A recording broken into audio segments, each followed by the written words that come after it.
Shalom à tous et à toutes. Continuons notre étude sur le satanisme dans l'industrie du son. 5. Quelques titres de chansons du groupe Kiss. Destructeur. Habillé pour tuer. Plus chaud que l'enfer. Le dieu du tonnerre. 6. Voici un extrait de la chanson Le dieu du tonnerre, du groupe Kiss. Je fus élevé par un démon habitué à régner, comme celui qui est.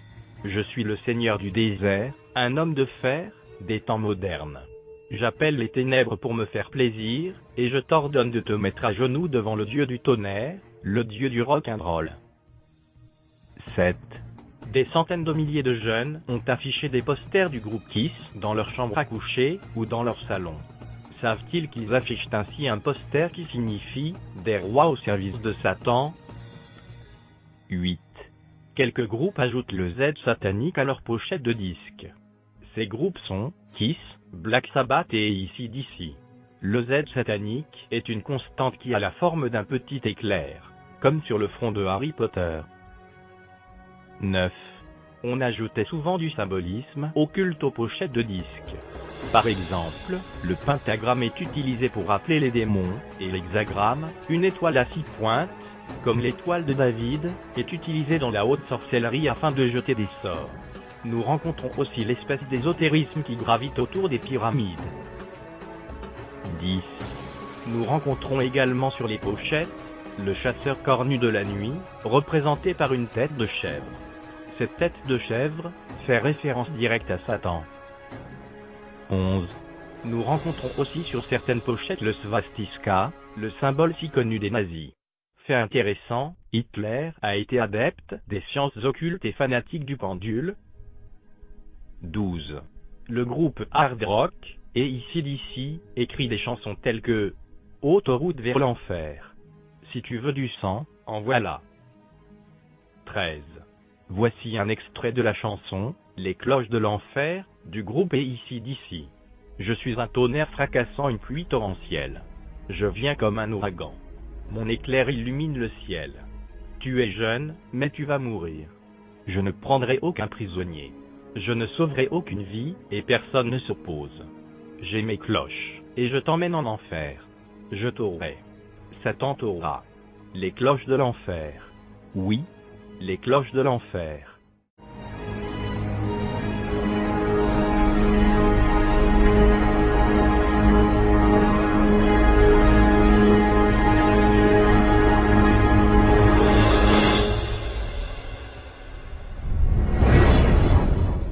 Les lettres des AC/DC se réfèrent à l'appellation que l'on donne au courant électrique.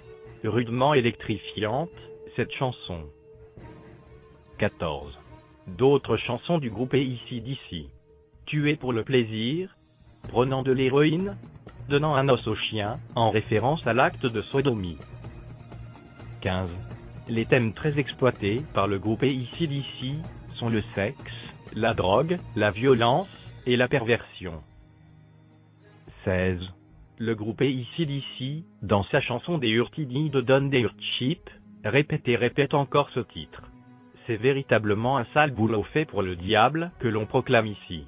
Une voix rock répète ces mots et des rires bizarres se font entendre. Notons que dans plusieurs cas de véritable possession diabolique, l'esprit prend physiquement la parole, justement avec une voix rock et grave. Les rires bizarres de cette chanson peuvent être transposés aussi dans le domaine de la possession diabolique, puisqu'il arrive que l'esprit s'exclame par une voix criarde. Bref, dans ces cas de véritable possession, l'esprit s'amuse à apeurer, en faisant tout ce qu'il peut pour agacer des oreilles bien humaines. Des Hurt Need Done des Hurt Cheap réussit ce coup de force de manière malheureusement fort efficace. 17.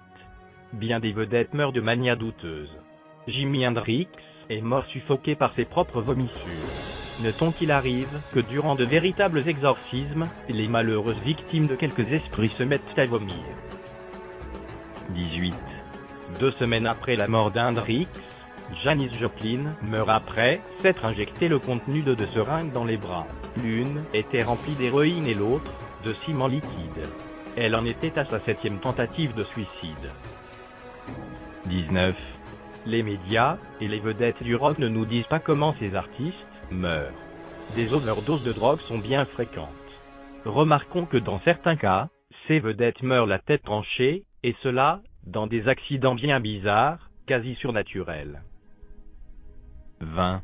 Ozzy Osbourne, l'ancien chanteur en chef du groupe Black Sabbath, a déjà dit « Il me semblait être un médium pour quelque force à l'extérieur de moi. J'espère que cette force n'est pas celui que je redoute, Satan. Il y a quelques forces surnaturelles qui m'utilisent pour écrire le rock'n'roll. J'espère que cette force n'est pas le diable, Satan. » En effet, dans les cas d'oppression diabolique, les victimes se sentent poussées par une force qui vient de l'extérieur. Il ne faudrait pas passer sous l'étiquette « force extérieure » ce qui est proprement humain, comme les passions.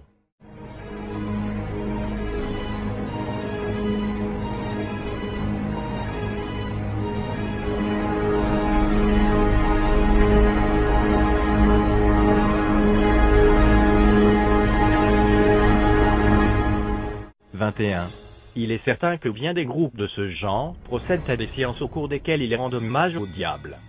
Ce sont justement des médiums qui reçoivent les paroles de ces musiques. Cette musique bénéficie de beaucoup de temps sur les ondes radiophoniques. 22.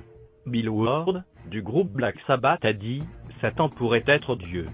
Bill Ward ajoute qu'il a vu le film « L'Exorciste » 26 fois. Il ne pouvait y résister, c'en était une obsession. 23. La jeune fille qui joua le rôle-titre de la possédée dans le film « L'Exorciste » fut admise à l'hôpital pour des problèmes psychiatriques des plus sérieux. Il est inutile d'ajouter que ces problèmes firent leur apparition quelque temps après avoir tourné ce film. 24. À propos de cinéma, notons que le réalisateur du film, Le bébé de Rosemary, Roman Polanski, fait partie d'une secte satanique. Dans ce film, il refusa d'utiliser du ketchup cinématographique pour simuler un sacrifice humain. Il exigea que l'on utilise le sang d'un chien égorgé. Polanski est allé bien loin depuis son bal des vampires. 25. Que faut-il penser des films The Shining, Psychose, Damien, La Malédiction, Le bébé de Rosemary, Le Diable au trip, La course contre l'enfer? On est en droit de se poser la question. Pour ma part, il me semble qu'une montée d'un certain syncrétisme, parapsychologique, satanique et occultisme, soit déjà entamée au niveau du cinéma. En d'autres mots, sommes-nous en route vers une nouvelle religion qui mêlera allègrement ces trois éléments, et cela, d'une part, pour mêler les cartes et de l'autre, pour nous acheminer vers un certain hommage ou contemplation des forces du mal personnifiées par Satan? Cette idée n'est peut-être pas à rejeter. Si véritablement une certaine infiltration se fait au détriment de la musique, pourquoi pas dans le domaine cinématographique? L'avenir l'a révélé avec plusieurs productions soft, comme Ma sorcière bien-aimée, Sabrina, l'apprentie sorcière, Gwendoline, Le Seigneur des Anneaux, et Harry Potter. Tandis que les films d'épouvante hard sont produits régulièrement pour entretenir les salles de cinéma. 26. Une force mystique se dégage au cœur d'une civilisation qui a déjà déclaré la mort de Dieu. 27. Le groupe punk, Talking Head, a écrit une chanson contenant cette phrase: le ciel est un endroit où rien ne se passe jamais. On pourrait paraphraser en disant: il faut aller en enfer. Les flammes sont hautes. C'est une partie sans fin. Au ciel, c'est platonique. On ne fait que jouer de la harpe.